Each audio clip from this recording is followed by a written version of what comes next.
tous, content de vous retrouver dans ce mot pour aujourd'hui et je voudrais partager avec vous un encouragement en vous disant que Dieu relève la tête. Et pour ce faire, je voudrais utiliser l'exemple d'un homme, Jean-Baptiste, un homme exceptionnel où il est dit de lui justement qu'il est la voix qui crie dans le désert. Il a annoncé le royaume de Dieu. Repentez-vous car le royaume de Dieu est proche. Des foules se sont approchées de lui, des foules se sont fait baptiser, des foules se sont tournées vers le Seigneur et ont été sauvées. Il est dit de lui qu'il a été celui qui a aplani le chemin du Seigneur. Et dans son parcours de vie, alors qu'il se sentait si indigne de lui, il a pu déclarer publiquement, « Voici l'agneau qui ôte le péché du monde. » Donc il savait qui était Jésus. Et pourtant, il a eu l'immense privilège de baptiser celui-ci, de baptiser le Seigneur Jésus-Christ. Jean-Baptiste, lorsqu'on voit du coup cette relation qu'il pouvait avoir et même cette connaissance du plan du royaume de Dieu, on aurait pu penser que Jean-Baptiste était inébranlable, qu'il est justement inatteignable, qu'il aurait pu surmonter toutes les montagnes et toutes les épreuves.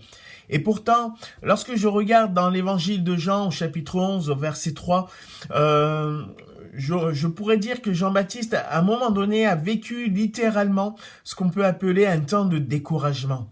Jean-Baptiste va se retrouver dans cette prison. Il est enfermé alors qu'il a servi le Seigneur de tout son cœur. Et il a parlé, il a donné des paroles de vérité et donné des conseils qui donnent la vie. Et pour cela, il a été jeté en prison. Et il savait qu'il allait vivre ses derniers instants.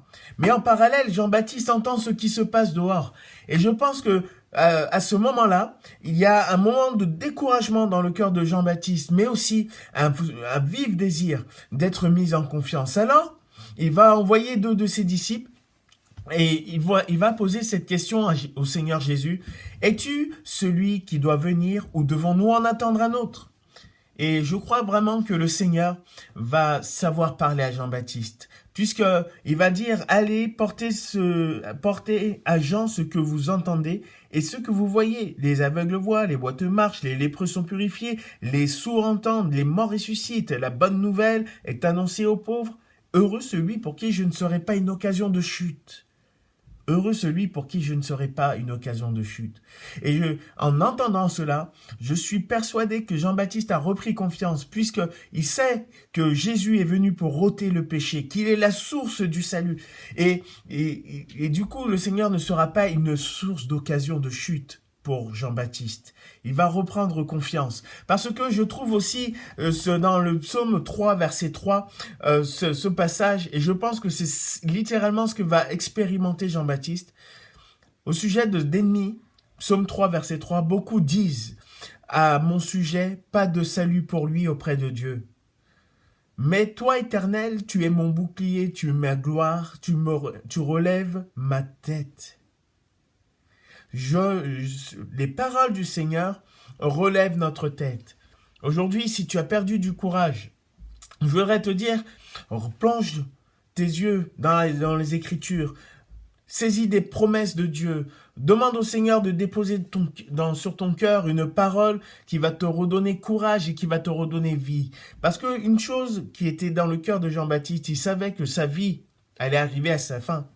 Mais connaissant le salut, il savait qu'une éternité lui était réservée. Aujourd'hui, nous sommes en marche. Nous sommes en marche sur cette terre et nous bénéficions de la grâce de Dieu. Et même le Seigneur nous dit que sur la terre, alors que les derniers signes, les signes des derniers temps arrivent, il dit, mais quand vous verrez toutes ces choses, relevez la tête. Tu es pour moi une source de gloire. Tu es mon bouclier. Et Seigneur, aujourd'hui, tu relèves ma tête. Alors, ce n'est pas impossible. Aie confiance. Aie confiance au Seigneur. Et si tu es découragé, fais comme Jean-Baptiste. Va, interroge-le, demande-lui, pose tes questions, répands ton cœur à la croix. Parce que à la croix, Jésus a fait la démonstration qu'il était capable de prendre la place de n'importe quelle personne sur cette terre. La place d'un brigand, la place d'une mère esseulée, la place de disciples désespérés, et la place du pécheur qui ne peut pas être pardonné. Mais le Seigneur dit, tout est accompli. Alors, aujourd'hui, que le Seigneur relève notre tête et qu'il vous bénisse tous. À bientôt.